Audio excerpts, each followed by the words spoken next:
Okay, thank you for waiting patiently. I apologize, it's after 8. It's always a little tricky doing this right after confirmation, and yet I know it's the best night to do it. So it is what it is. But so thank you so much for making time to come. It's always a little weird to start our fundraiser or start our mission trip. Kind of the first thing we set off with is a fundraising meeting, but it's all based on timing, right? We just don't have a lot of time between. Thankfully, we got a little more time than what I had originally thought because we had set it for Super Bowl Sunday and without realizing it, and then moved it back to March 16th. So what we're talking about tonight, although I will answer questions about the trip, the main focus tonight is the fundraiser and not the actual trips. We will have more informational meetings about the trips as we get into the spring. So let's start with prayer, and then for those of you that have done this before, a lot of this will be, it's going to go pretty quick. You'll be out of here before 8:45. So, dear God, it's always fun to get this time of year and anticipate these awesome trips in the summer when it's so cold outside, and we're thinking about the summer months, and also just, a little nervous about all the details falling into place. And yet we know that the reason we do all this is because we want to grow in relationship with you and one another, and also just find the joy in serving. So as we talk through these details, as we think about our summer trips, I just ask that you continue to work in the hearts of the youth and the parents as we prepare for not only our fundraiser, but the end result of going on these trips together. Especially our 7th and 8th grade trip, as this is our first 7th and 8th grade mission trip. I pray that you bless these experiences and the youth that are going on them, and keep us safe and healthy, and always thinking about ways each and every day, not just on the mission trips, but every day that we live and breathe, that we can find ways to serve and love and help other people. So be with us tonight in our meeting and help us to honor you in all that we do. Amen. So, like I said, March 16th is our auction and spaghetti dinner again this year. Last year it was on the 17th, so it's kind of nice. It is right around St. Patrick's Day. We get to go with that whole green theme again. I will send out this deck of slides to you as a PDF, so you can take a photo if you want, but you'll get this in an email as well. We're doing the same. This is exactly the same as last year, except that I moved a couple things back. We got setup done pretty quickly last year because we'll do some setup on Saturday. So I moved that back from 12:30 to 1. And then instead of having 2 different shifts, so if you've never done this before, we try to put all of our eggs in one basket and do one fundraiser for our mission trips, so we're not doing a car wash and a bake sale and all these different things. We have one day, and we will work as hard as we can to raise as much money, and if you put the time into this event, you can most likely raise a significant portion of your money for your trip, right? So Saturday the 15th, we'll do some setup. I'll let you know. I'll send out a sign-up genius with all these opportunities. But on Saturday, probably in the afternoon, we'll set up. We have to move all of the tables and chairs from classrooms into Fellowship Hall for the dinner. We'll seat 200 people in there for spaghetti dinner, which so graciously is put on by our community life team.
That's right. Okay, what was the best story you shared? I heard Leslie laugh. Not going to share it. Not sharing. It's okay. Okay, thanks for talking to your neighbor for a second. I don't remember exactly where I was. In past, we have had 2 different shifts with our youth, and I started that the Belize year because we had so many kids going on the trip. This year, we're just going to do, I know not everybody can be there the whole time, but we're going to do the whole, the setup times are additional, but if you want more fundraising hours, you know that you can't be there as long, that sort of thing, that's optional. The setup you're going to sign up for. I'm going to ask everybody to be there from 2:30 when we have waitstaff training until we're done cleaning up. So it'll be 2:30 to 8:30-ish, which really in the scope of things is a pretty good deal for, one fundraiser raising thousands of dollars. So try to make it a priority. If you can't be there, you're going to have a sheet that you're going to get to tell me about your availability that day if you have conflicts and other times that you can maybe help.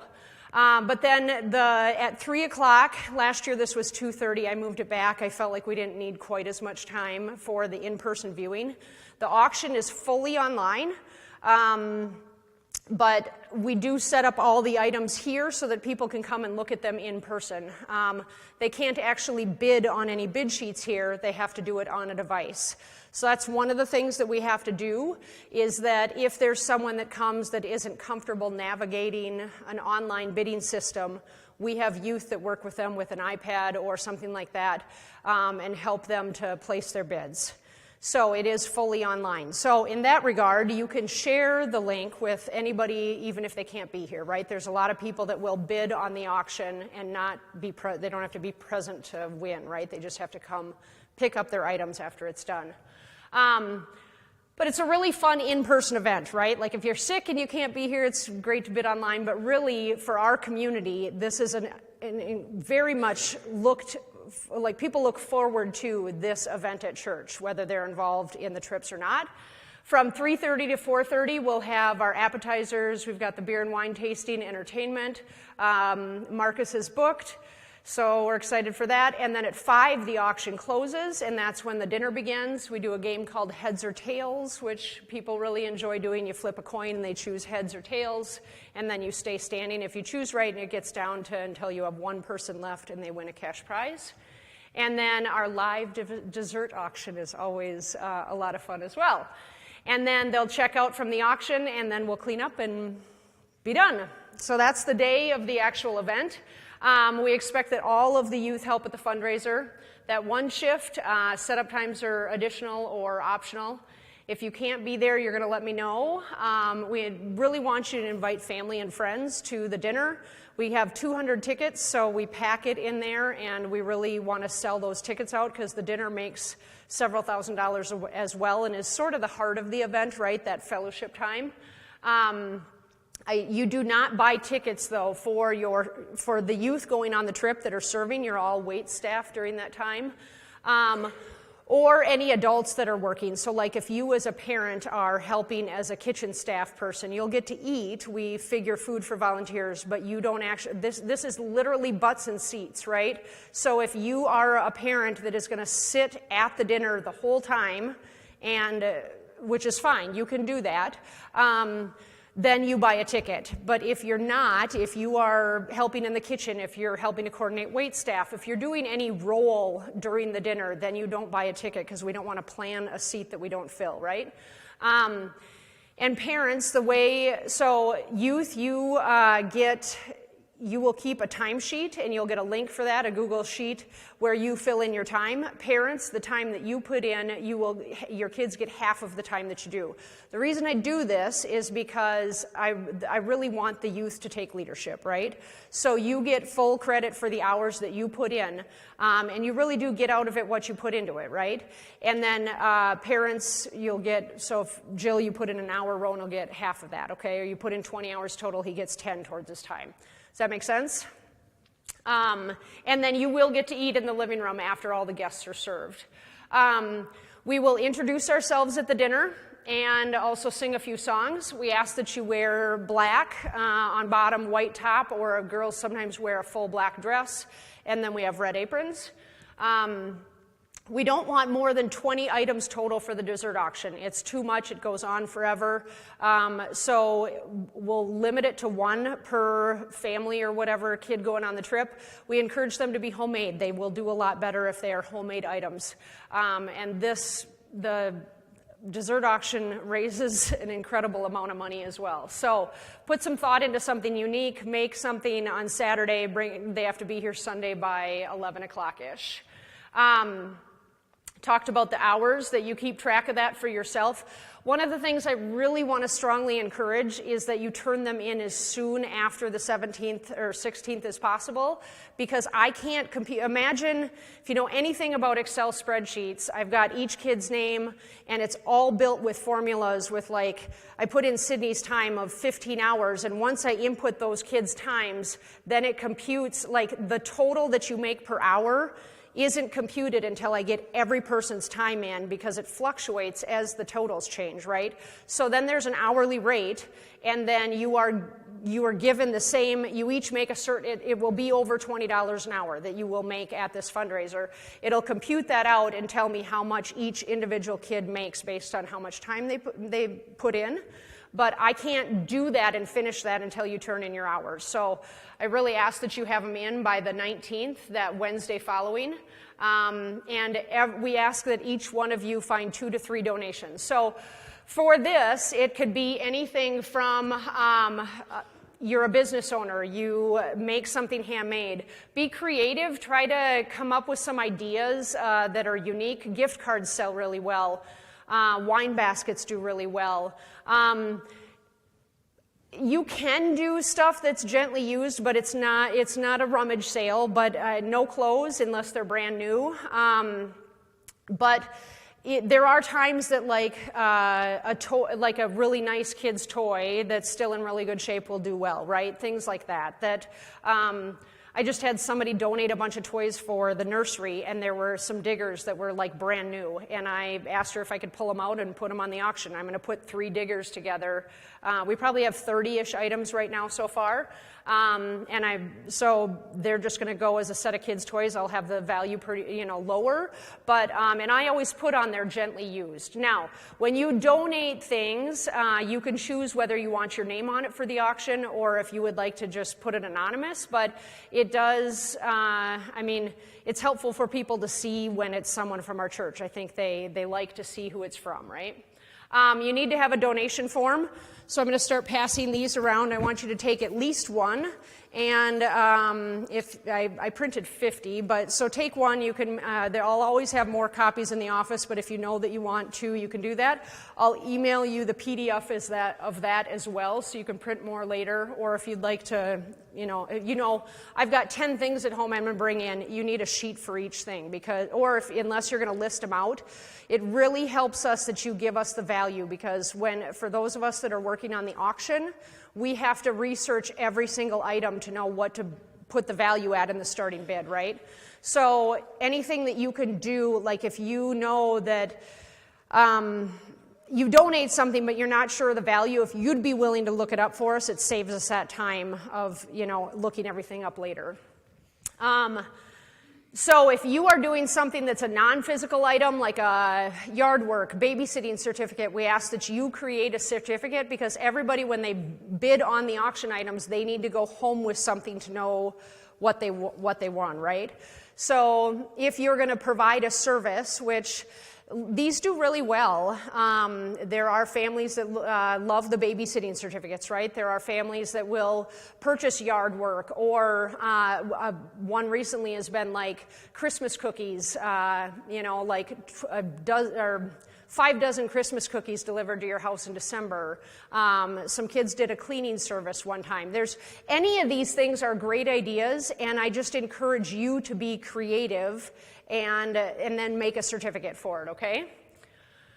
And honestly, one of the best things that you could do, and I'm going to encourage you to take a few minutes today to do this, to talk, is if you are willing to take some time to stop by a business. So I'll have a list of businesses. I already know the ones. Dave's Town Club always, he responds and sent me 4 $25 gift cards just off of receiving my letter. Most businesses need a little bit of, personal contact. So if you're willing to stop in at a couple places on a day after school when you know that some of the shops downtown are open, any personal contact that you make like that would be fabulous. Is anybody willing to do a little mock business drop-in with me right now? If you, you would be great. Sydney, are you willing? Okay, so I'm in my shop. Come on up here. You go in, and let's say you don't even know the person. So I'm going to try to take this off so that we can hear you. But so you go into the shop, and what might you say? Oh gosh, I'm on the spot. You got this. I know you do. So you walk in, and you're hoping to get something, from a local business that they would donate. So how might you start? Hi, I'm Sydney, and Yes! Share your name. That's the first thing. And she was smiling. Did you notice that? So smile and seem like you're really interested, right? And share your name, because that's crucial. and I go to Light of Christ in Delano, and we're going on a mission trip this summer. We're looking if you would like to donate for our silent auction this summer to raise money. Do you know when is it taking place? July 26th through August 2nd. Oh, yes, the trip. I was thinking the auction, but that's awesome. So you don't have to know all the answers. You can say, I'm not sure, but you know what? We have a cover letter, so you could bring that with you, and it would have all of the information. If you're going to stop, that's helpful, right? Bring a donation form with you. But a lot of times, you know what's going to happen? Here's the response. Oh my gosh, thank you so much for stopping. I would love to give you something right now. Are you willing to wait for a few minutes? Because, thank you, you're the best. You squeeze. More often than not, because you have made the effort to stop in, they are willing to do something right then and there, right? Now, it depends on how busy it is, Pastor Tim. But can't I just guilt my parents into doing this for me? You could, but it's not quite the same as those youth that are going on the trip. No, the businesses will give you more and better stuff than your parents because they see in you a future leader, a future person, and they appreciate you doing it rather than you guilting your parents. I buy more Girl Scout cookies from a Girl Scout than I do from their mother. It's true. Thank you, Pastor Tim. Are you heading out? Do you want to introduce yourself? What? Do you want to say it while you're here? Hello, I'm Pastor Tim. Some of them may not have met you yet, so it's a good time to do this. Time. I should have brought the handheld mic, but this will suffice. I don't need it. Hello, I'm... Oh, are we online too? Yes, then clearly I need this. Hello, everyone. Welcome. I'm the new pastor here. It's day number 9, 8, something like that. But it's new enough that I'm still counting, right? Like, after a month or two, nobody goes, it's day 73. So, glad to be here. I don't know, we haven't even talked about the trip and if I'm going or not. So, I may be joining you, I might not. We'll negotiate that later. But glad that you're here. We want to have a great fundraiser, and then...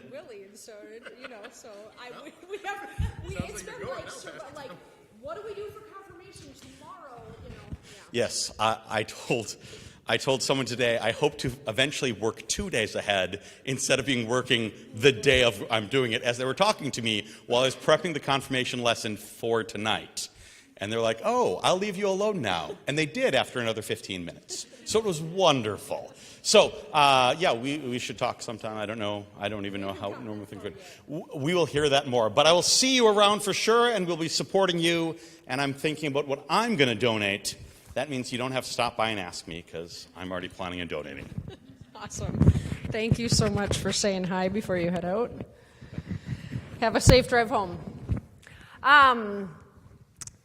But if I do stop at a lot of the businesses, but it truly is so helpful when the youth help with this. Now, the other thing that I will say is if you are willing to, you make a stop like that, but it only takes you 15 minutes, you get to put down double time for that. So if it takes you 30 minutes to stop at 4 businesses, you get to put an hour.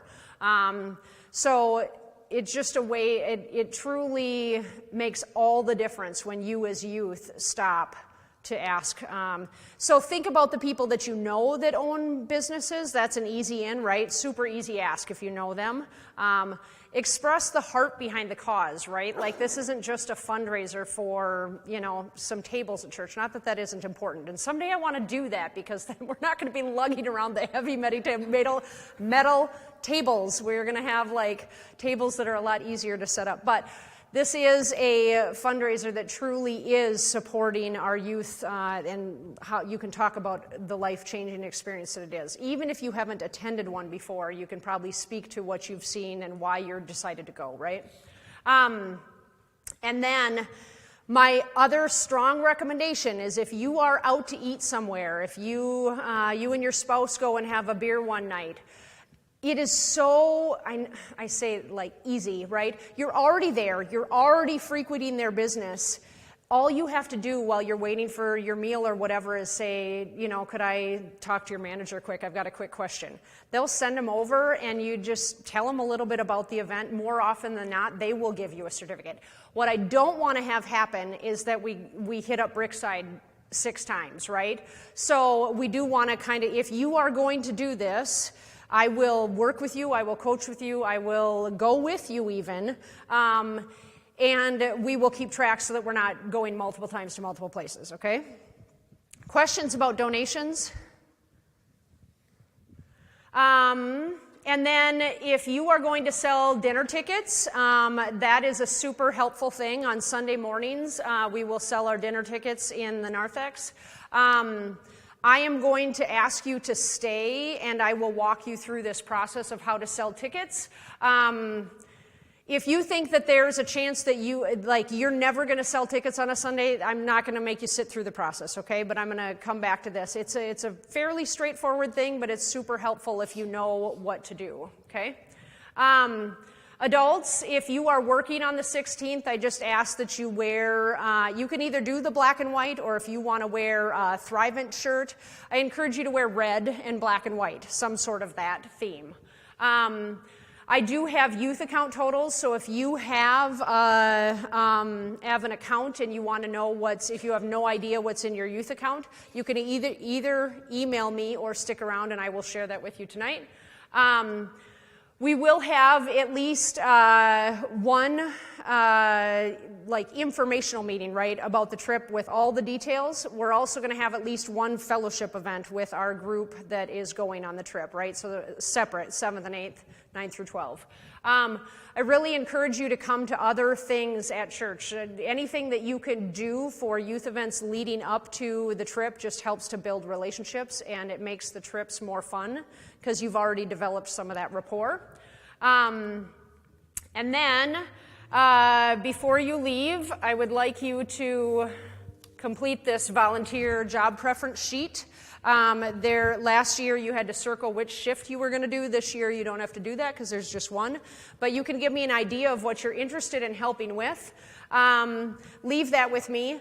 And then we put together the boards every year of the photos of everybody that's going. So I need a digital photo of your school picture. It needs to be a good enough quality that Holly Capel can put it on the board and it's not pixely, right, or blurry. So if you have the ability to scan it, or I don't, honestly, I'm not sure whether taking I have an app on my phone that actually gets rid of the glare when you, it's kind of a scanner on my phone. It's called PhotoScan. So there are some apps like that where you can actually scan a photo with your phone and then email it. So, but if you would rather just bring in a physical, it can be any size, and then Holly will scan them and we'll get them on the board. So we'll make a board of all the kids going. I will send you the sign-up links for all the different options. Included in that is going to be the equal exchange. We haven't had anybody at the equal exchange tables for quite a while. And so those always sell. And again, you make at least $20 an hour doing that, right? So if you are here on a Sunday at the equal exchange table for the coffee, tea, chocolate, stuff like that, you will make a minimum of $20 doing that, and more than likely you will be here less than an hour, right? It's up to you whether you want to sit at the table before worship. Sometimes you'll get some sales that way, but especially afterwards. And regardless of if you have any sales or not, you will make $20 for your time. The reason I say that is because I have people that buy coffee, tea, and chocolate regularly that isn't associated with a Sunday morning, right? So I can always give you that. I'm going to guarantee that you'll make $20 if you sign up for a Sunday morning to sell equal exchange. Talk together tonight about what donations you are going to solicit, talk with some friends about if you want to go to some businesses, and then talk about desserts for the dessert auction and figure out if you want to do that, with a group of people, and you'll get that sign-up link as well. So, questions? I know it's a ton of information. For those of you that have done this before, you can help answer questions for those that it's maybe a first time for. It's a lot of fun. It's a great fellowship opportunity for those of us going on the trip as well. And I really, there are things leading up to the auction. If you know that like on the 16th I can only be here for a couple hours because I have I have things that you can help with leading up. We have to take pictures of all the auction items and get them entered online. It's sort of endless, right? So don't ever hesitate to reach out and if you have multiple kids going on the trip, I totally understand that it compounds how expensive it is to go. So if you would like to have additional opportunities to raise money, just talk with me and I will help you. I'll help you raise as much as you need to. We don't ever want someone to not be able to attend because of finances, and so there will be scholarship money. Each kid will get a scholarship just for signing up, just even for going, right? But then there will be, if you need additional scholarship money, we can also talk about that. So, all good to go? I'll stick around for questions if you plan to sell tickets. Stick around here for just a few more minutes, and I'm going to walk you through that. And so then you can sign up for times for when you get the sign-up link, then you'll be able to sign up for all the different times.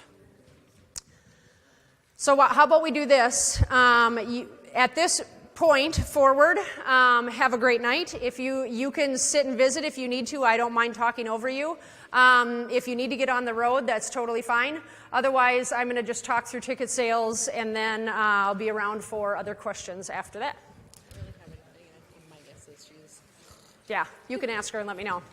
Okay, so the bottom part here, if you're heading out, yes, leave your sheets back on the island, or you can just drop them here up front.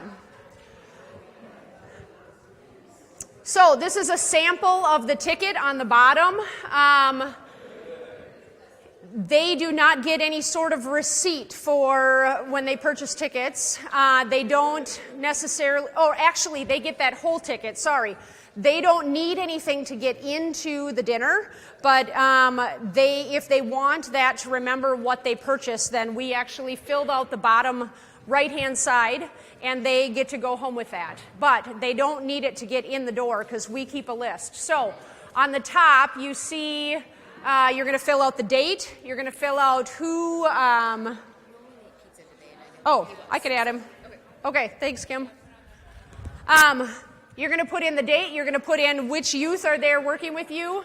And then you're going to fill out the name of who purchases tickets and what type it is. So there's adult tickets and there's youth tickets. And the prices are on the right-hand side there. So, for example, Dave and I bought 2 tickets and 1 for Drew, okay? So we've got 2 $15 tickets and 1 $10 ticket. We're paying $40 total. We're paying by check, and there's 3 total tickets, okay? So you're going to fill out this spreadsheet with all of this information, a few minutes. And then the tickets, we will... This is always kind of a weird transition. You fill out all the information. If they get one of those, they don't get like one per person, but you fill in, so 2 adults, 1 youth, and then they take one of those as kind of their record of their payment or whatever. Cash, check, or online. If they say that they're going to pay online, then you just fill in online, and then I watch for their online payment. If they don't submit it, I follow back up with them. I think I maybe added a phone number column on there as well last year. So then if there was an online payment and I didn't know who they were, I could follow back up with them. But every time we do something like this, the best thing I can say is put in as much information as possible, right? Because more details, the better. Like, paid with $30, took $5, whatever. If there needs to be some sort of explanation of something, because they also bought a chocolate bar, so they gave, you know what I mean? Just like money gets really messy sometimes. Just forms. Thank you, Rowan. Have a good night. And so the more details, the better, right? Or they want 2 tickets, owes, or like paying next week or something like that. Then I can record their name and know that they want tickets, but they're coming back next week to pay. So then we fill in the total paid, give them one of those as a receipt, and the only thing we keep is the information on the spreadsheet. So it's all on a clipboard. I have instructions typed up on how to do it, but it's not read. I don't know how many people actually read it, but again, they'll make at least $20 an hour when they help with this as well. So, yep. So if you're coming to church on a Sunday, it's just a real easy way to, even if they're not there before worship, it's usually after worship anyway. A lot of times people are rushing into church, but if you are here early, they can sit at the table. I'll have a table set up with the checkered tablecloth and all the information that they need.